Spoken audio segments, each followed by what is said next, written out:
Mr. Chairman, if you're ready to. Yes, sir. You ready, Mr. McCluskey? Everybody ready? Yes, sir. Good evening and welcome. I'd like to call to order the Pennsylvania County Board of Supervisors work session Tuesday, December the 19th, 2023. It's going to be 3:45 p.m. The board meeting room at 39 Bank Street, Southeast Chatham, Virginia. Ms. McCluskey, roll call, please. Ms. Eanes? Present. Mr. Ingram? Here. Mr. Scarce? Yes. Mr. Tucker? Here. Mr. Warren? Here. Mr. Dudley? Present. Mr. Dalton? Here. Moving to item 3. Are there any items to be added to the agenda? All right, not hearing any, we'll move to item 4. I'll entertain a motion to approve the agenda. So moved. Motion by Mr. Ingram. Got a second? Second. Second by Mr. Warren. Any discussion on the motion? If none, we're ready to vote.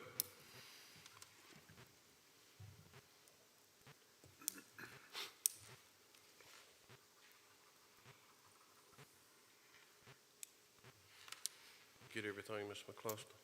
Mr. Scarce, No, is it Mr. showing Scarce, on his yours? ain't come up. Not coming up? Yes. Okay, thank you. Okay. Okay. Motion carries unanimous. Thank you. For the citizens' convenience, all work sessions, committee meetings are now being recorded and can be viewed on the same YouTube location as the Board of Supervisors business meetings. Please remember that the board's work session is designed for internal board and county staff communications, discussion, and work. It is not a question and answering session with the audience. According to during the work session, no questions or comments from the audience will be entertained. Respectfully, any outburst or disorder conduct from the audience will not be tolerated and may result in offending person removal from the work session. As a reminder, all county citizens and all other appropriate parties are designated by the board's bylaws are permitted to make comments under the hearing of the citizens section of tonight's business meeting.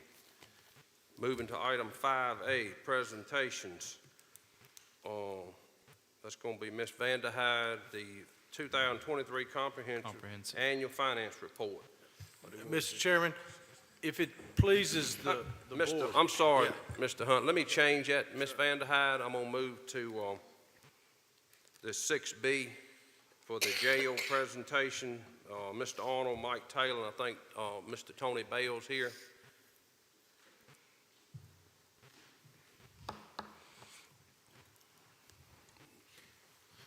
Welcome. Good evening, Chairman, Vice Chairman, and members of the board. Mr. Chairman, you've already done the introduction for me. We do have Tony Bell here on hand. He is the jail's principal consultant, the new jail project's principal consultant. He's going to provide a brief update on the community-based corrections plan, which is due to the state by the end of this year, so just a matter of days. They've got a little over maybe a week, I guess, theoretically, to get that to them. And the focus is really going to be on the new jail's exterior as it's currently being planned. So with that being said, I'd like to turn it over to Mr. Tony Bell with Mosley Architects. Thank you. Thank you. Welcome, Mr. Bell. Welcome, Tony. Thank you. Thank you, Mr. Chairman, members of the Board of Supervisors. I've been asked to make a 10-minute presentation tonight, and what I'm seeking is endorsement of the, as Dave said, of the exterior renderings. We're not going to construction tomorrow. We still have a lot of work to do as far as the design. But we would seek your endorsement to submit this exterior design to the Board of Local and Regional Jails, to the Virginia Department of Corrections, to seek their approval and to seek their 25% reimbursement of the jail project. So we've done a lot of work here in the past year with the sheriff and his staff, with the county administration, with the county attorney to get us to this point. And I'm just going to give you a brief summary of where we are today. So what you see right here is the site plan of the jail. The bottom right-hand corner is obviously an aerial photograph of the jail site. But on the site plan, obviously 29 runs up and down the page. And the jail proper sits about 900 feet off of 29 to the west. This is a copy of the jail floor plan.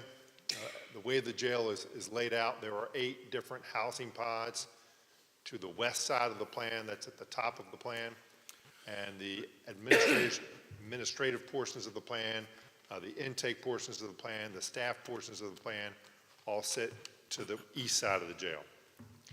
We will be back in January and February to go through the jail plan in more detail with you, to answer questions you may have. And obviously, we're going to go through a very lengthy process of full design services once we get to that part of the development. So as far as the cues that we took for the development of the exterior, we looked at Chatham Middle School. And one thing I'd like to point out, Chatham Middle School has a 3-brick color pattern, and we took that to heart as we developed the exterior renderings for the new jail. So the middle school has the tan brick, the very light white colored brick, and then the red brick. We also looked at your pet center. Your pet center has some accents, some white trim, and also some red brick. And we also looked at the VOTEC Center, the Career and Technical Center. Again, that's a large building. It's all single story, has a very long horizontal elevation. And we took some of the cues as far as the window placement and spacing on the jail from that facility. We also looked at other local and regional jails. Some of these we've looked at with you previously. In the upper left-hand corner is Amherst Regional Jail. Middle is obviously Allegheny. The upper right corner is Meharon River Regional Jail. We also looked at some jails in Henry County, that's in the bottom right-hand corner, and some other South Carolina and North Carolina jails. And all these informed us about the massing of the project, the detailing of the project, and helped us make some decisions. We looked closely at RSW Regional Jail. RSW Regional Jail is up in Front Rural Virginia. It serves the counties of Rappahannock, Shenandoah, and Warren. It's a 375-bed facility, little under 200,000 square feet, so it's about twice the size of Pennsylvania as proposed. But it has a lot of the same characteristics in terms of where it's being placed and also how it addresses the street. And this is a photograph of that facility. We also looked at Amherst Blue Ridge Regional Jail as far as its layout, how it addresses the street, and also how it addresses visitors in the parking lot. You see a photograph of that facility here. So this is the proposed Pennsylvania County Adult Detention Center, okay? You're looking at the facility from the northeast corner. So there's a little key at the bottom right hand. The big red triangle is the view you're taking. To the west, that is behind the building, is where the stormwater pond would reside. The large cylinder you see in the upper right, that's the water tower. It's about 70 feet tall, about 80 feet across. Right in the middle of the building, you'll see a slope roof area. That's the main public entrance. And the other slope roof area, the sort of pyramidal roof in the, what I'll call the northeast corner of the building, that's where the intake area will be. That's where we'll bring detainees from Pennsylvania County Sheriff's Office or from other jurisdictions who need to bring detainees to the facility. That's where they'll approach. So the parking lot in the foreground, in the middle of the bottom, that's the public parking area. The parking lot, which is to the left of the image, is the staff parking area. So here I have an exterior view from the southwest of the facility. Obviously, the water tower is now in the foreground. You can see all the roof areas, which are gray. These are the outdoor rec areas, which are immediately adjacent to all of the housing pods. You see 8 represented there, as well as a common outdoor recreation area and 2 segregation or special purpose housing outdoor rec areas. In the foreground on the bottom right is our loading dock and central plant. This is where deliveries will be made from dining, from food service, from central plant, materials, dry goods, all that will be delivered to the facility at that loading dock. This is a view from the street level as you approach the facility from the east, as you come down the entrance drive. And And then as you get to that traffic circle, that drop off, talk a little bit about the materials now that you see. So you see 3 different brick colors, a dark red brick, a lighter red brick, and a tan colored brick. The tan colored brick forms the horizontal striping, which is between the windows.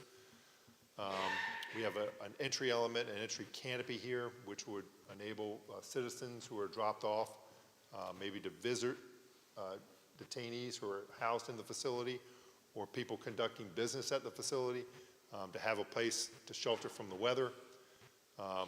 There's also going to be a seat wall there that if someone is leaving the facility, there's a place to sit as they pick up a ride. And there's plain signage there to identify this as the Pennsylvania County Adult Detention Center. So in terms of our schedule moving forward, we're going to, as Mr. Arnold said, we're going to submit the CVCP needs assessment and planning study either the end of this week or early next week.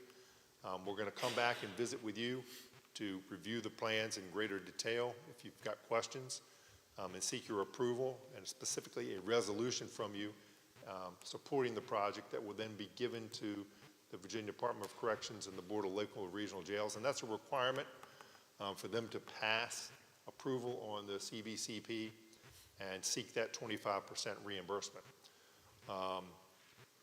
We'll then assist the Virginia Department of Corrections and the Board of Local and Regional Jails to approve the needs assessment. We'll seek them to approve the planning study. After those 2 acts occur, it'll then be given to the Department of Planning and Budget and the Division of Engineering and Buildings, and that's where we get that 25% reimbursement approval. After those 2 departments have authorized their approval, it'll then go to the governor and the General Assembly to be placed into the budget, and that will occur on or about June of 2025. We know this year in 2023, the budget wasn't passed until quite late in the year. So then after that, we hope you will execute a contract with Mosley Architects to move the project forward. After you receive that legislative approval, you'll then issue notice to proceed for full design services. It'll take about a year to complete the design of the project, picking up where we left off here in the planning study. We'll advertise bids in May of 2026, negotiate a contract by August of 2026, and then we'll go to construction. And we anticipate final completion of the project in November of 2027. So that's the presentation for today. I welcome any questions you have, and again, we're seeking that endorsement that we're good to go with the submittal of the plan to the Board of Local and Regional Jails and the Virginia Department of Corrections. I do have some estimate information as well. Go back a couple slides if I could. Could you bring the slide presentation back up 1 second, gentlemen? There you go. Perfect. So the jail standards require us to submit a cost estimate on the cost of the facility, and the methodology is prescribed by the jail standards to use what's referred to as RS means construction cost estimating. That uses the average of jail construction across the nation, and we've plugged that number in. We'll then use a location factor, a vicinity factor, that adjusts that cost. Obviously, if you're in New York City, that cost gets higher. However, if you're close to Lynchburg, Danville, Virginia, that cost actually comes down a little bit. So we use a factor of 0.95. We multiply that times the square footage cost, and then we fill out the other costs associated with the project. Now, what might those other costs be, you may say?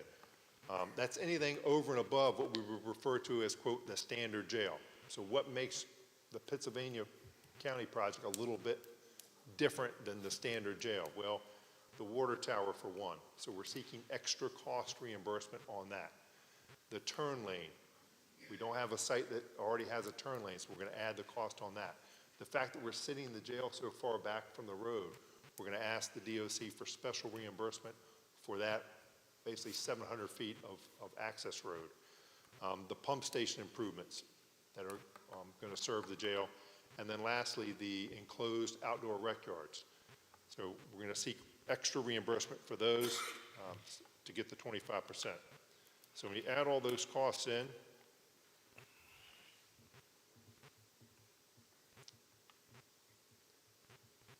back there, you see the total project cost is $61.9 million. And the county has asked Mosley Architects for an opinion on how many of these costs are reimbursable. We believe that all of the square footage of the proposed facility is going to be reimbursable except for one area, and that's the magistrate's area. It's about 500 square feet. So that'll bring our square foot down a little bit and our total project construction cost down a little bit. The other item that the DOC does not reimburse for is loose furnishings. That's chairs just like the ones you're sitting in now. If it's nailed down to the jail, they'll pay for it. If it's free to roll around or a desk is free to pick up, they will not. So that's about $3 million.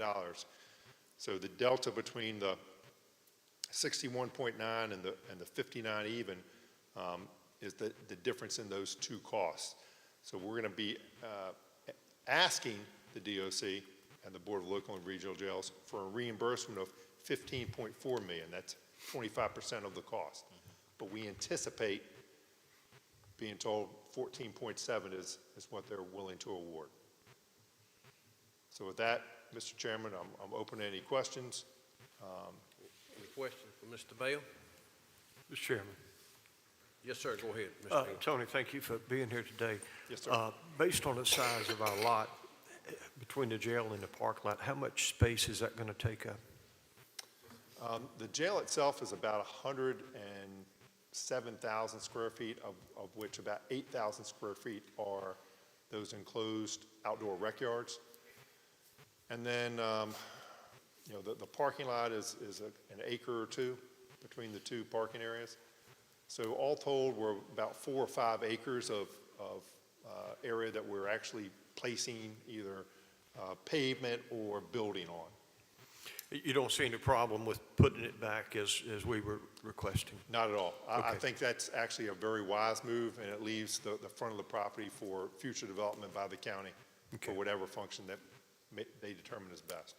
Good answer. Thank you. Thank you, Mr. Ingham. Any more questions? No, I think we're good. Thank you, Thank Mr. you. Bell. Appreciate your time. Yes, sir. All right, now we'll move back up to item 5A, the comprehensive annual financial report. Ms. Vanderhyde, welcome. Yes, I'm excited to be here before you this afternoon with our annual financial report. The presentation will be given by our auditor, Scott Wickham from Robinson Farmer Cox and Associates. And so I am going to turn it over to him so that he has plenty of time. Yes, sir, welcome. Thank you. Thank you. Recognize a few of you all, but my name is Scott Wickham. I'm partner in charge of the county's audit. Here to go over the results of the report. I know you'll probably just receive the hard copies there in front of you. So first thing I want to point out is my contact is on the front of this handout. So if you do have questions once you read through it, feel free to reach out to me for that. That said, normally I will go through parts of the thick audit report with you. My plan is to just go through the handout, which is the presentation on PowerPoint as well. So that's my plan, and then we'll do questions that way.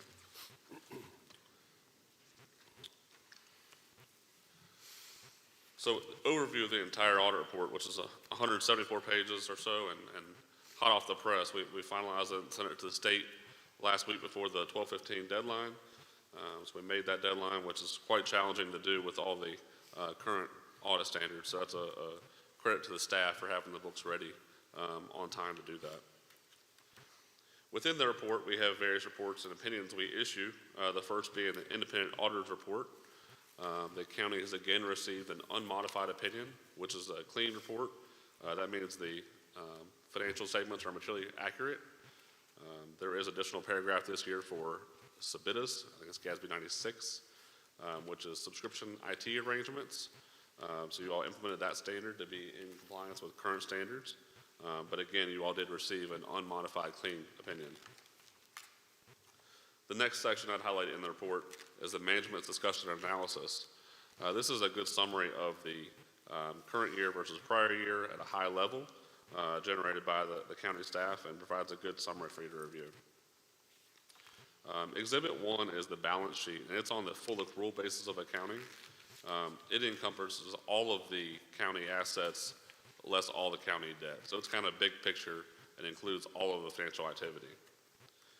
But Exhibit 3 is also the balance sheet for the county on a zoomed-in, modified accrual basis of accounting. So that's going to be your cash plus short-term receivables, less short-term payables, which gives you fund balance, which you all are aware of what that is. That's what you use to budget each year. Exhibit 7, 8, and 9 relate to your enterprise funds or business type activities for mostly the water and sewer fund and the landfill fund. Exhibit 9, statement of cash flows, is a good page to go to see how those activities are doing. During the year, both the solid waste fund and the water and sewer fund had operations in the positive, so that's good to see. They both had significant implementations of infrastructure and vehicles. So they did have decrease in cash in total, but those were related to capital improvements.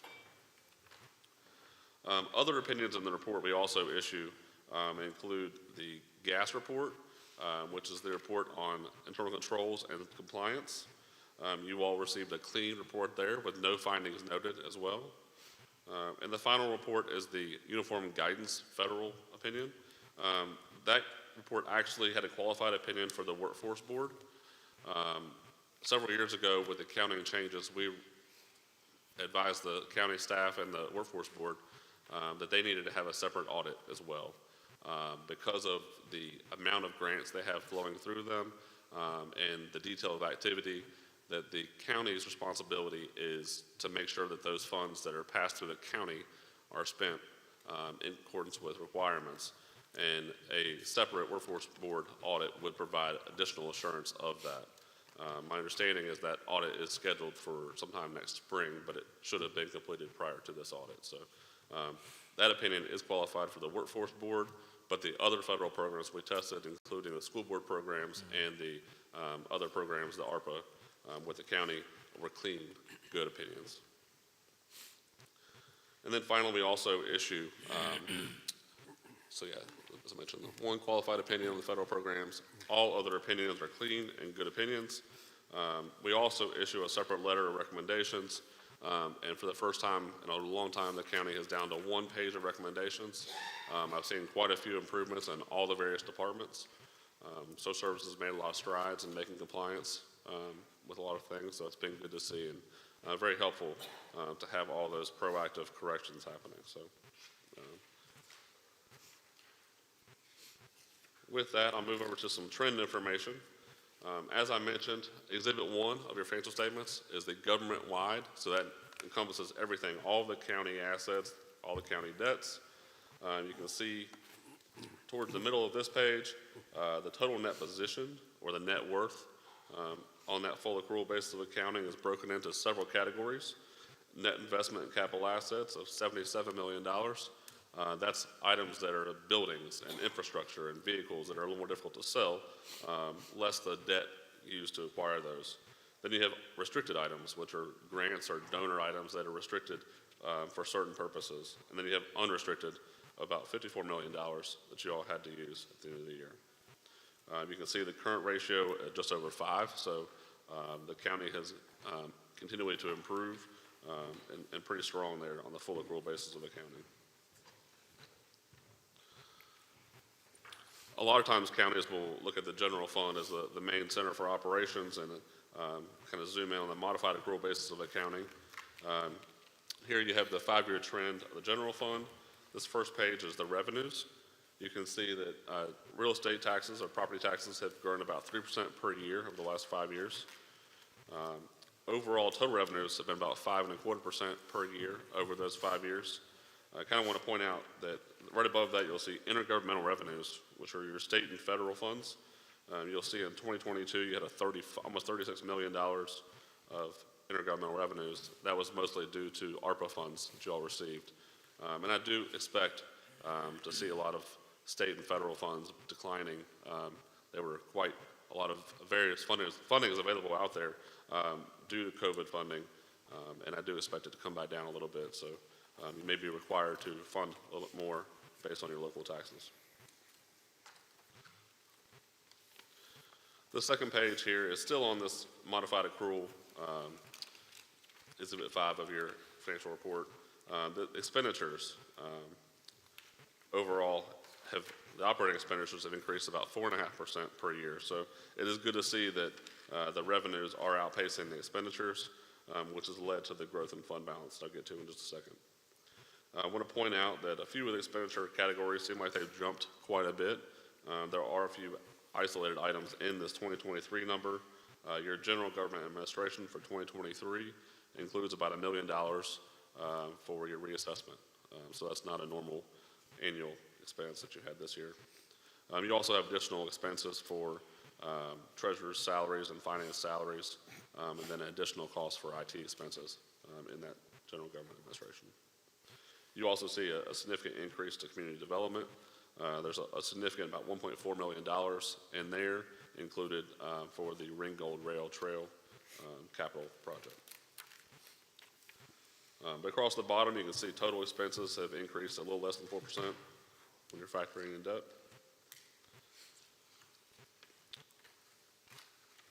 And the next page shows general revenues, what the source is. You can see a little over half of the revenue for 2023 came from property taxes. About 30% came from state and federal. And you had the prior year there as well. You can see about 38% for state and federal last year as a result of using the ARPA funds.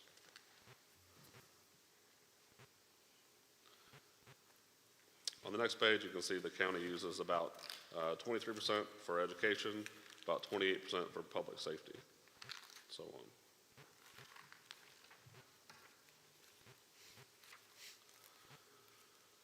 The county reserves. So as I mentioned, the fund balance is a good measurement for where the county stands.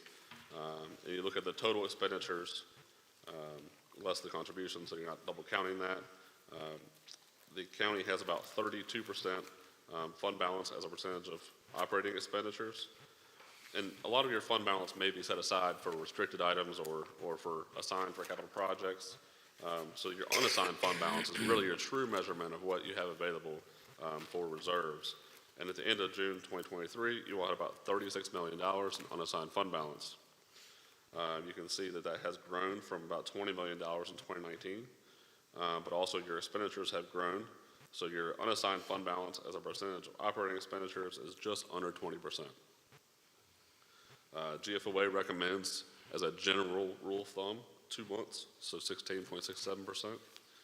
But that obviously does not take into account various different locations. Some localities will have a better tax base than others. Some will do twice-year collections, and some don't. So a lot of those things you want to factor in when you're looking at that number. And being that you all do have a lot of collections come in for taxes at June, it should be a little higher than probably the GFOA recommendation. You all also may have projects that were not in your capital project fund that you now need to use some of those funds for as well. So think about those things as you think about that number, but overall, the county's in a pretty good shape as far as that goes. Review of county debt balances. So the debt balances here include all of the county debt as reported in the financial statements. That goes beyond just the bonded debt that you all have a debt schedule to repay. They are noted on here, and I wanted to point out, you can see the decline in the general obligation debt and the lease revenue notes. So doing a good job of getting those debts paid down that you all had from the prior schools. The county long-term debt has decreased about 5% per year. And again, that's financially reported debt. You can see the net pension liability as allocated by the state or calculated by the state has increased about 11.5% per year. What that means is that you not going to get a bill from the state for your VRS liability. You could see increased rates when they come back around with the potential rates for employees for funding. But it's so dependent on the stock market, and I'll show you in just a second, that's a very fluctuating item. But overall, you can see that the bonded debt is coming down, and you are below the state average for debt per capita. All right, the state pension liability. As I mentioned, that is a significant estimate that is reported as a liability under GASB 68. On this slide here, you can see the different discount rates. The state recommends we report this at the 6.75% discount rate, so that is where it's reported. So the county has just under $8 million of liability included for the net pension liability. Again, this is not anything the county has done wrong. The county gets a bill and they pay it each month. The same for the school board. They get the bill, they pay it each month. This is a result of the stock market not doing as well as they thought it was going to do, or sometimes the state will balance the budget by giving a lower rate to the localities to pay than the actuarials said they should have. So there's several factors that go into these liabilities, but it's not necessarily your fault. You're paying what you're asked to pay. It's just a financial liability. And it's such a big estimate. That's why I wanted to put this in here for you to see the impact, that if the investments were at 5.75%, you can see it's $87 million for the schools versus the current $48 million. Or if it's 1% better, you can see it's down to $17 million. So you can see the impact on the stock market on how this liability reacts. So I want to point that out, that this is an estimate in the financial statements. There are several others, useful life of assets, collectability of receivables, various things that are pretty standard from among localities. And this is as well, but the dollar value is so significant that I wanted to point that out. Upcoming standards. I mentioned that GASB 96 you all implemented for subscription-based IT arrangements this year. Last year was leases. Those were the really two big ones that we had coming for a while. Looking forward, they are slowing down. I was looking back, I think it feels like 15 years ago, it was like GASB 34, and now we're up to GASB 100, so they've gone pretty fast in the last 15 years. But the next few don't seem to have a significant impact for the county. The omnibus and the accounting changers will probably just have a few clarifying items in the report, but no significant impact.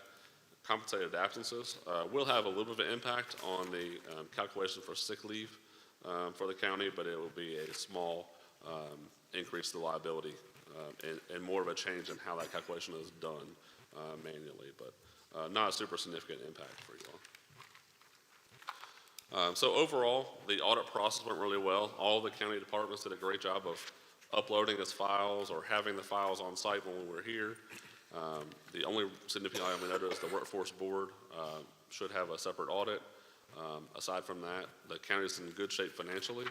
The process went really well. Are there any questions?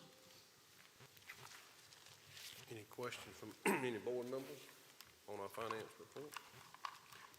Mr. Chairman. Yes, sir. Go ahead, Mr. Ingram. Thank you for the presentation. Going back 15 years or thereabouts, have you worked with us that long? No, I've not worked that long with you all. Okay, but you've had access to the records and all that. At any point over the past 5, 10, 15 years, would you ever say that we were on the verge of bankruptcy? No. Thank no, you. No further.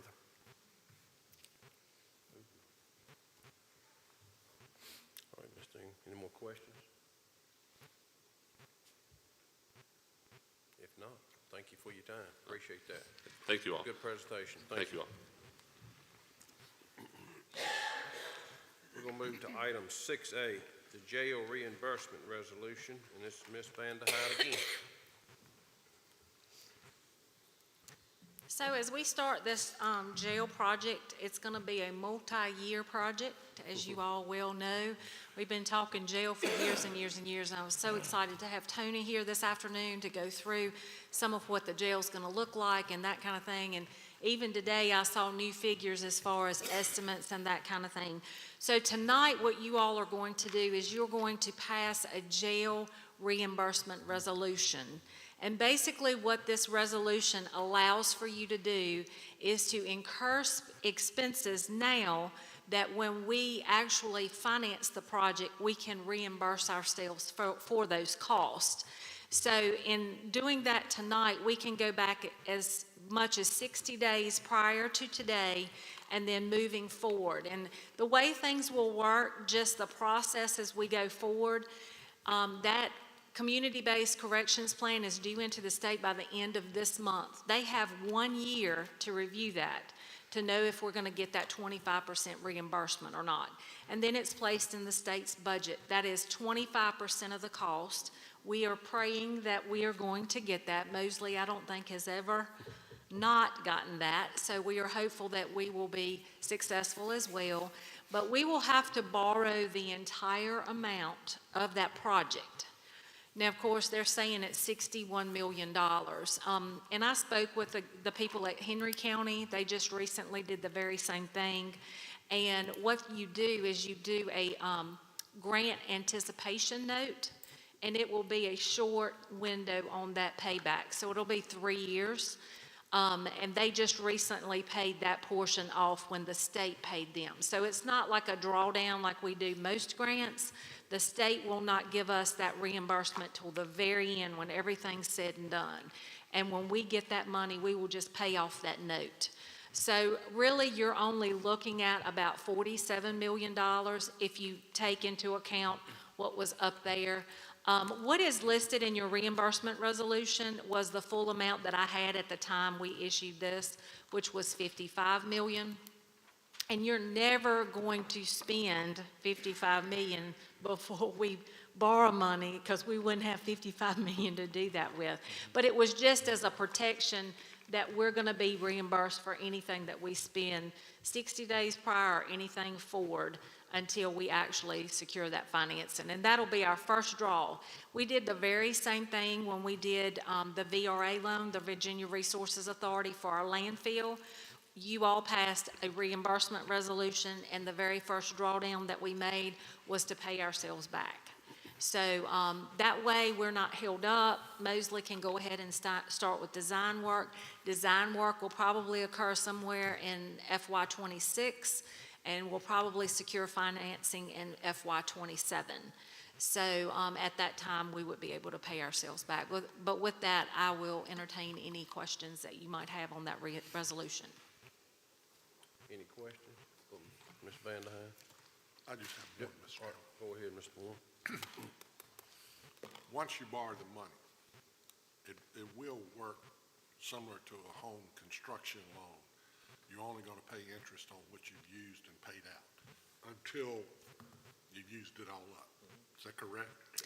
Well, it's a little bit different than that. We probably pay interest the first year, and then we start in on principal. That's why you don't want to borrow money now. It's not like a line of credit or a construction loan or anything like that. But on that grant anticipation loan, yes, you are correct. It will work just like a home loan. We will pay interest only until we pay that full principal off when we get the state money. But the other one that would be, the one that typically is 3 years. yes. So, And we'll pay it off as soon as we get it. yeah, but it takes typically a couple of years to build something of this magnitude. Absolutely. So what I'm hearing you tell this board is that if we borrow, let's call it 61 million. 14 of it will be grant anticipation. Yep. That's a I understand 25% back, right? Yep. I understand all that. Yep. But you're gonna borrow 61 million, and the interest hog is gonna start on all but 14 million from day one. Is that right? Yes.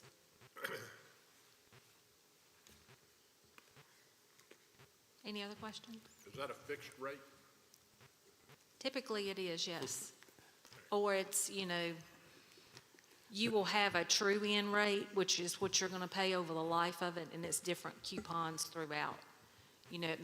Some may be more than others or what have you, but you will have a true-in, all-in rate. Mr. Chairman, Yes, sir, Mr. Tucker. Ms. Vanderhyde. Yes. That particular loan, once we get past that window, that 3-year period that you're referring to, that principal portion of that loan, will we be able to refinance it at a lower rate, providing the rates have come down at that point? We can refinance it any time that's going, significantly help us financially.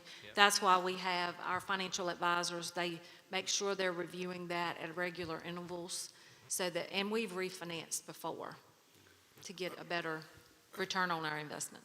I guess my only question is, with us knowing that it's gonna take a couple of years to build a thing,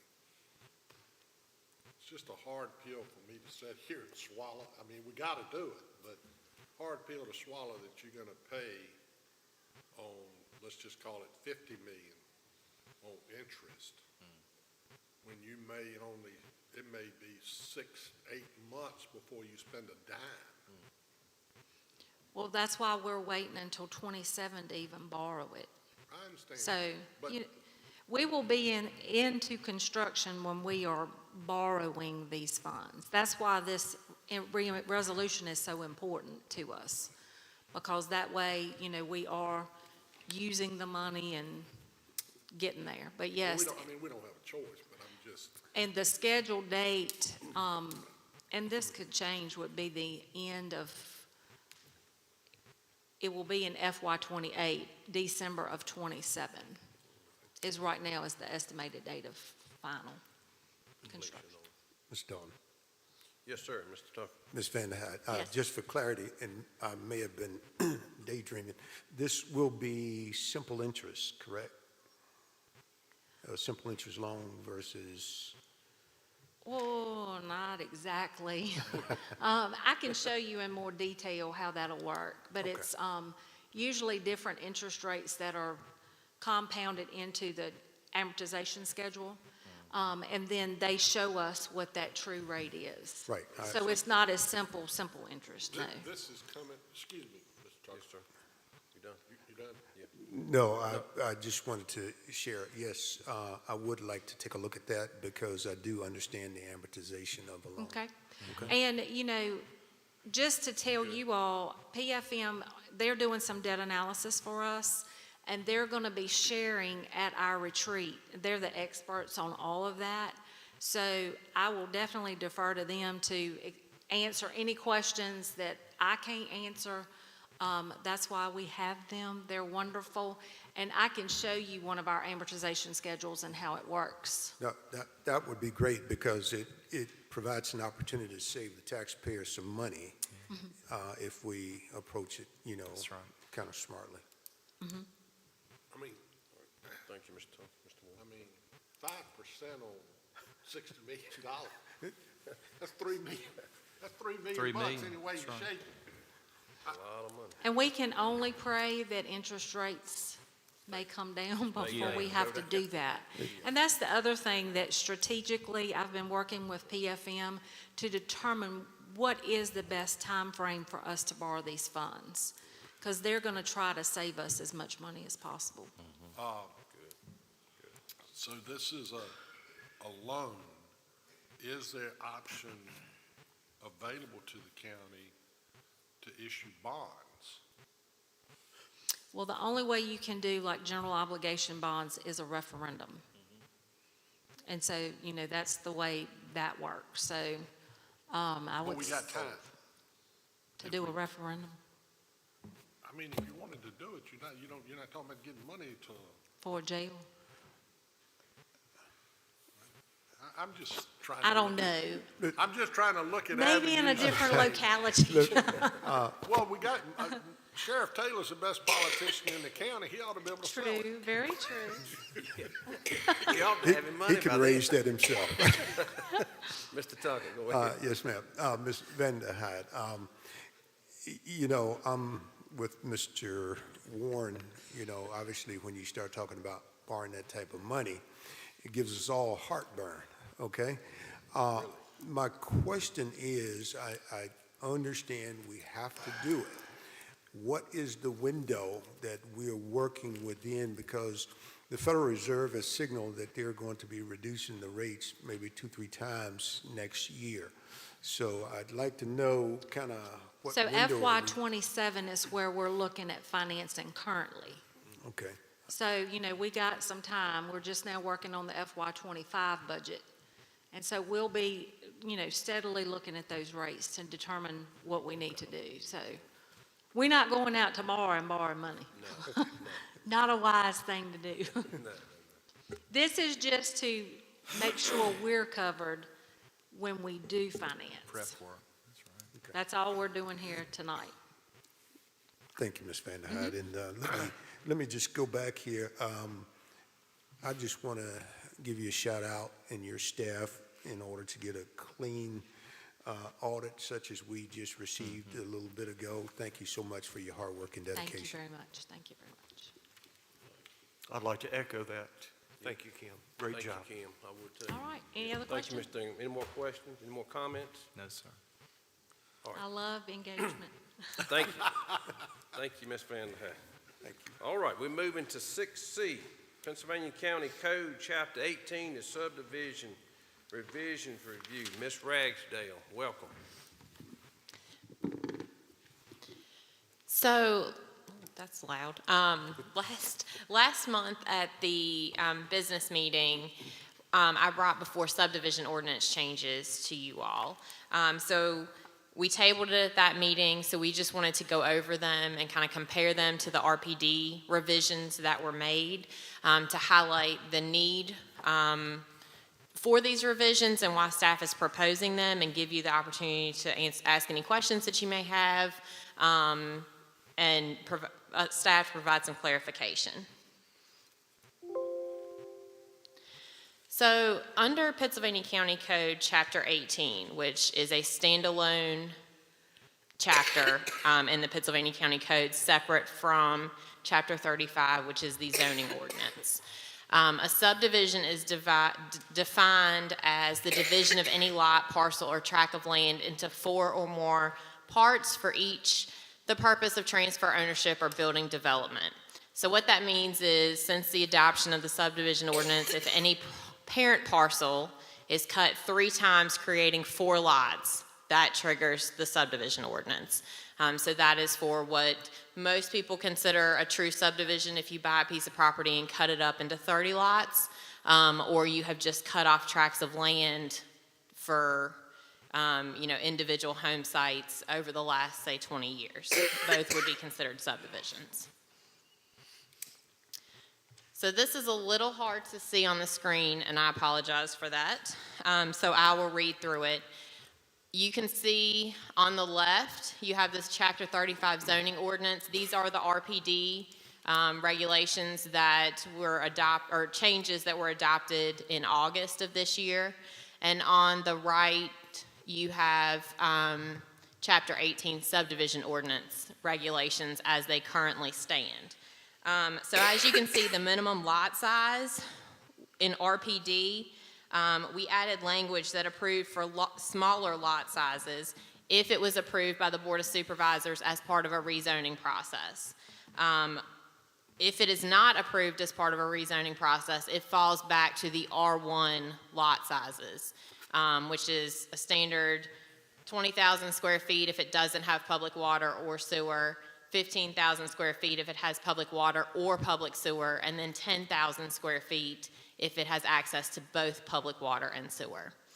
So you can see that we added that language in, allowing you all to reduce that down to a minimum of 1,300 square feet for a single family attached unit, or 4,500 square feet for a single family detached unit.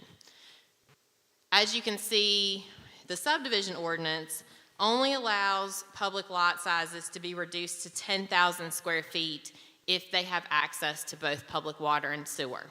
So these are in direct conflict with each other now, because you're allowing the reduction down to ultimately 1,300 square feet for an attached single-family dwelling, but the subdivision ordinance only allows you to reduce that to 10,000. It does not give any leeway to reduce it below that. Additionally, we have a minimum frontage requiring at least 50 feet on a state-maintained road or 30 feet in a cul-de-sac. So previously under streets, we did not allow private streets in RPD subdivisions. You all adopted regulations allowing that if it was approved as part of a rezoning application, and it has to serve certain things like attached single-family dwellings that cannot meet spacing requirements for curb cuts by VDOT standards. So again, we're in direct conflict because in order for us to cut off a lot, it has to have road frontage on a state-maintained road, whereas RPD allows you to have private streets. And then additionally, currently the location, the lots have to have road frontage on a state-maintained road. That's what that 18-22 requires as well. They have to be on a dedicated public street that is taken into VDOT's maintenance standards. So what staff is proposing to help these two ordinances align better. So under lot size, adding wording that would allow you all, if you have approved a rezoning application that allowed for lot sizes at 4,500 square feet or 1,300 square feet under the RPD zoning, that in the subdivision ordinance would recognize that and allow those same lot sizes to be honored. And so that is the wording that we are proposing. Additionally, under the minimum road frontage, for property that is fronting on a private street only in RPD zoning districts, that has been approved by you all as part of a rezoning application, we could allow that road frontage to count. It would not have to have road frontage on a state-maintained road. And then the same for the lots, allowing that road frontage on a state-maintained road as long as or on a private street, as long as it had been approved by you all as part of the rezoning process.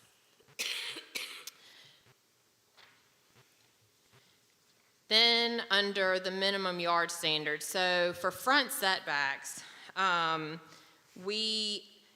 it required a setback of 35 feet. That was what the original RPD front yard setback was. That was reduced when you all adopted the ordinance changes to allow that to be reduced to 20 feet. And then for interior, that's exterior lots along the project, but interior lots, that could be further reduced to 10 feet. So currently in the subdivision ordinance, you cannot reduce that below 30 feet. You have to be at least 30, the building line or your front yard setback where that begins has to be at least 30 feet off of the roadway. So again, they're in direct conflict. You could reduce that, you all could approve that, but when they submitted a subdivision to us, we could not approve it because it's going to be in conflict with the subdivision ordinance.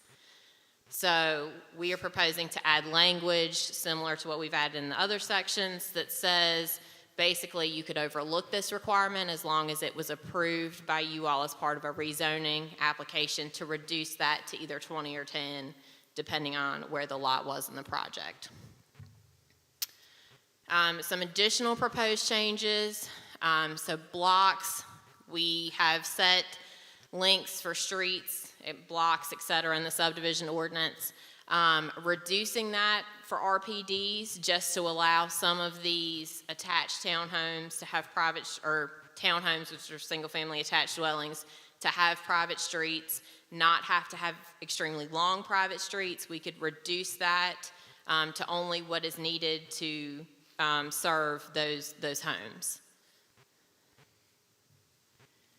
And then not allowing private streets to not have to be taken in, to be able to be created, and all streets not have to be taken in by VDOT. And this, for those private streets, they would have to be maintained by the homeowners association that the RPD district already requires to be set up. And this is just providing language to clarify that while still remaining all public streets.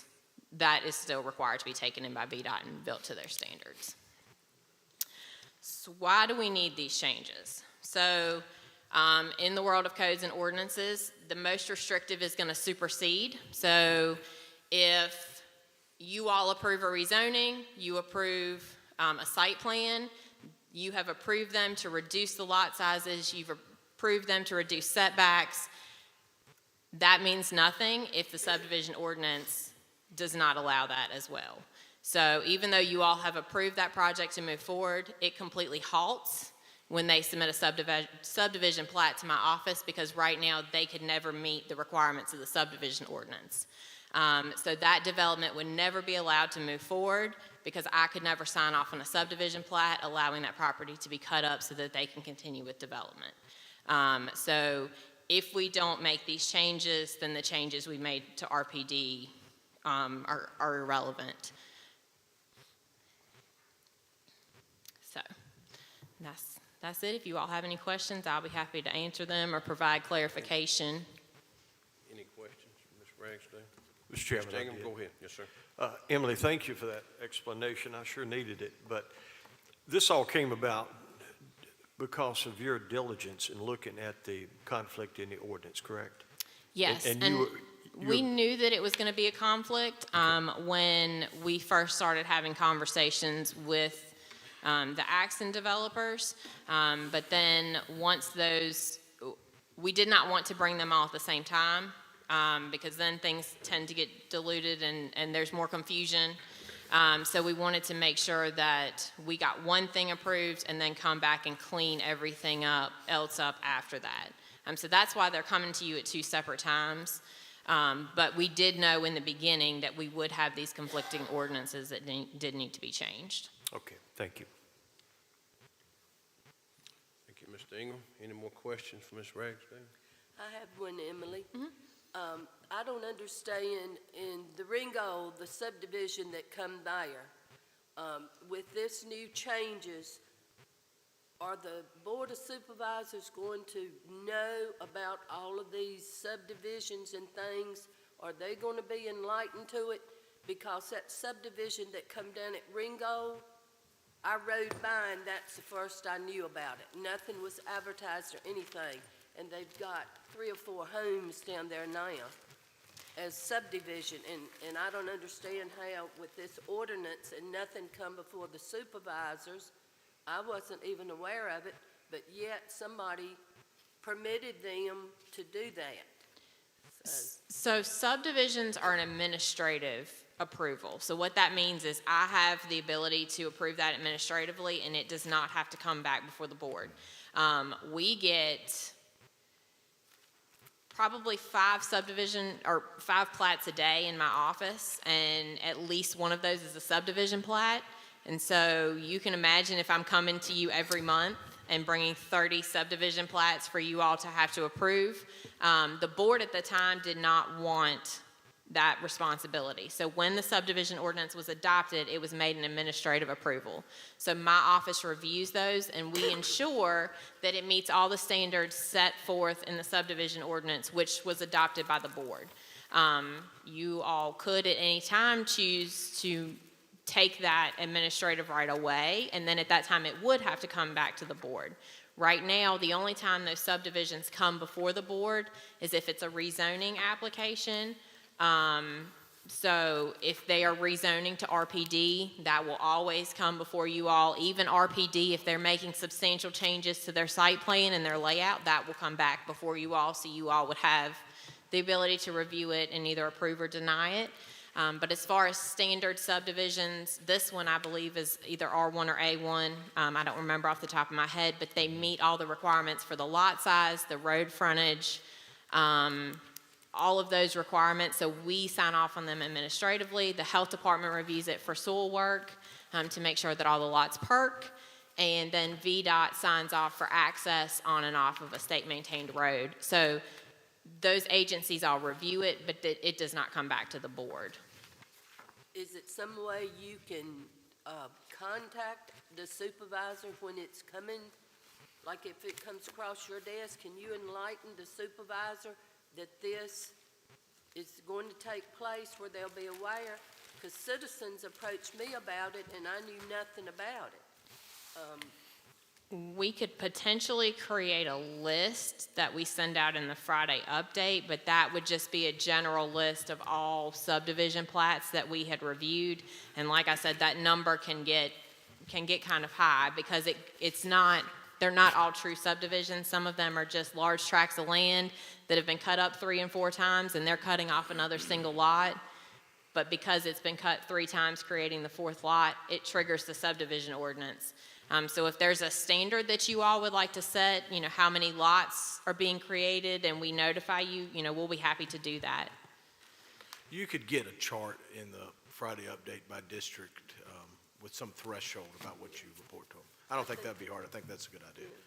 I think that would be good, for at least the supervisor in that district to be aware of what's going on. Mr. Chairman.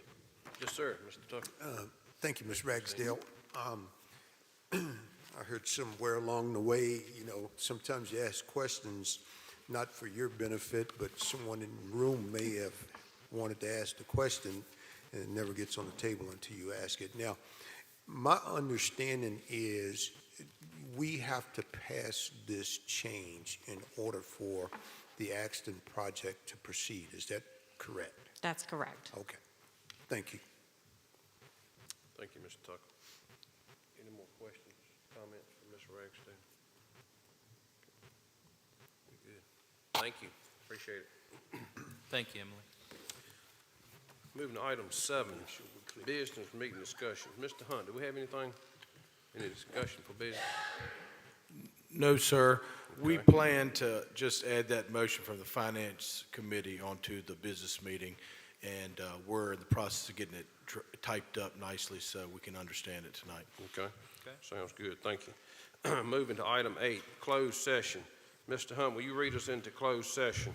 Sure. We have one closed session night. It's personnel, discussion, consideration, or interviews of prospective candidates for employment, assignment, appointment, promotion, performance, demotion, salaries, discipline, or resignation of specific public officers, appointees, or employees of public body, legal authority, Virginia Code Section 2.2, 3711A1, subject matter, county administrator job performance discussion / evaluation review, and county attorney annual performance evaluation review, purpose review / discussion of same. Thank you, Mr. Hunt. I'll entertain a motion to go into closed session. So moved, Mr. Chairman. Thank you, Mr. Warren. Second. Second. Second by Mr. Tucker. Any discussion?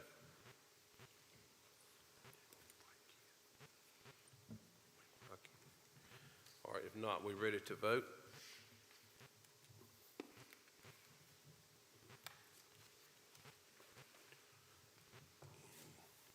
Did it come through? Motion passed unanimous. We going into closed session. Is it any issue of Mr. Hunt that we invite Mr. Bowman into our closed session, or do we? No, that's your discretion. Okay. Well, I'll invite him. He's welcome to come.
yet. I think she she's went not. to the Wait for restroom. Nancy, Mr. Hunt.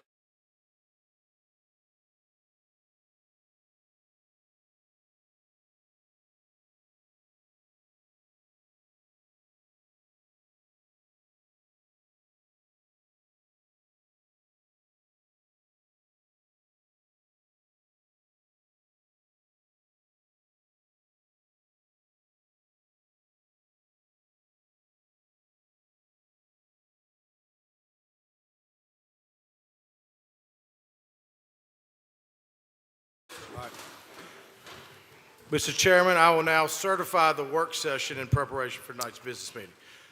Be it resolved that the Pittsylvania County Board of Supervisors work session on December 19th, 2023, the board hereby certifies by recorded vote that to the best of each board member's knowledge, only public business matters lawfully exempted from the open meeting requirements of the Virginia Freedom of Information Act and identified in the motion authorizing the closed meeting were heard, discussed, or considered in the closed meeting.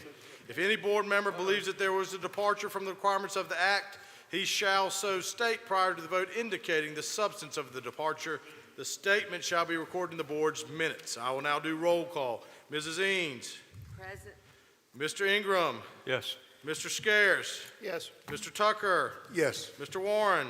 Yes. Mr. Dudley. Yes. Mr. Dalton. Yes.